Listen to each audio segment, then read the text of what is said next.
UPSC 2020 में 15वीं rank हासिल हुई है। आइए सबसे पहले उनको बधाइयां देते हैं। एबीपी न्यूज़ की पूरी टीम की तरफ से, दर्शकों की तरफ से आपको बहुत बधाई। Thank you so much, thank you. लगातार आपको जो कंग्रेचुलेशंस का, बधाइयों का जो दौर है वो शुरू हो गया होगा। आपकी मुस्कान भी बता रही है कि आप बहुत खुश हैं। फर्स्ट ऑफ ऑल तो कैसा लग रहा है इस वक्त? अच्छा लग रहा है?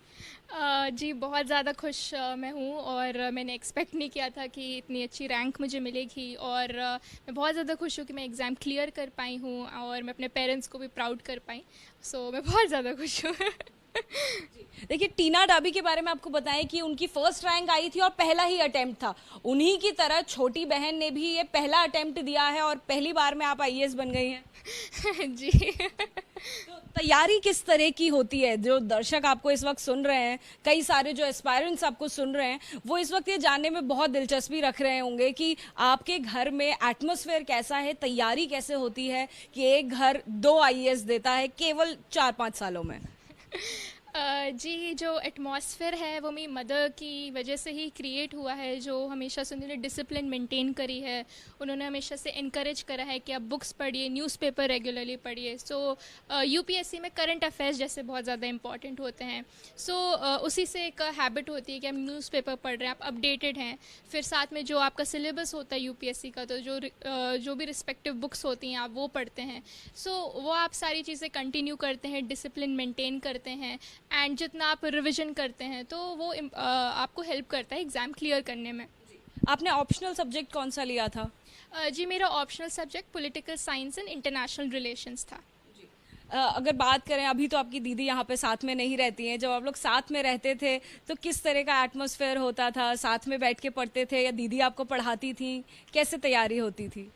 जी, साथ में तो हम पढ़ नहीं पाते थे क्योंकि हमें एज गैप है 5 इयर्स का, तो उनका हमेशा जो पढ़ने का होता था मेरा पढ़ने का अलग रहता था। जब वो कॉलेज में थी, मैं स्कूल में थी, लेकिन उनके साथ जो भी मैंने मोमेंट स्पेंड करे हैं वो बहुत ज़्यादा प्रेशियस है और आज मैं उनको मिस तो कर ही रही हूँ कि आज वो है नहीं यहाँ पे। बट वही मैं होप करती हूँ कि उनसे जल्दी से मुलाकात हो पाए। क्योंकि कोविड का दौर चल रहा है, करीबन 1.5 साल से स्कूल्स बंद हैं, सारे जो इंस्टीट्यूशंस हैं वो बंद हैं, जो आईएएस की कोचिंग कराने वाले सेंटर्स हैं वो भी बंद रहे हैं इस टाइम में। तो आपने तैयारी कैसे करी है? क्या फुल फ्लेजेड घर पे तैयारी करी है या फिर किसी की पर्सनल गाइडेंस के साथ तैयारी हुई है? जी, मैंने कोचिंग 2019 में ली थी, तो उस टाइम तो कोविड नहीं था, लेकिन जब मेरी कोचिंग बस एंड होने वाली थी तभी कोविड-19 इंडिया में आया था। तो उसके बाद तो जो मैंने 1 साल जो पढ़ाई करी है वो मेरे घर पे ही रही है फुल फ्लेजेड, और उसके बाद मैंने एग्ज़ाम दी थी। आपके अगर हॉबीज़ की बात करें तो आपकी मदर जो है उनको कई सारी सुंदर पेंटिंग्स दिखा रही थी, कई सारी मधुबनी पेंटिंग्स है। देखिए, हम आप दर्शकों को वो पेंटिंग्स की भी एक झलक दिखाना चाहेंगे कि ये जो सुंदर तस्वीरें आपको यहाँ दिखाई दे रही हैं, ये मधुबनी आर्ट भी रिया करती हैं। तो रिया, आपको ये आर्ट करने का भी वक्त मिल जाता है? कब से कर रही हैं और क्या क्या शौक है?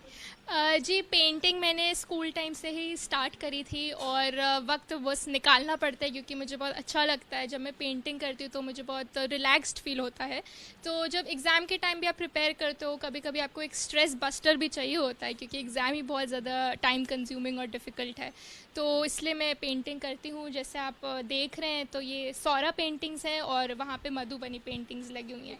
तो मेनली जो इंडिया का फोक आर्ट है उसमें मैं काफ़ी ज़्यादा इंटरेस्टेड हूँ।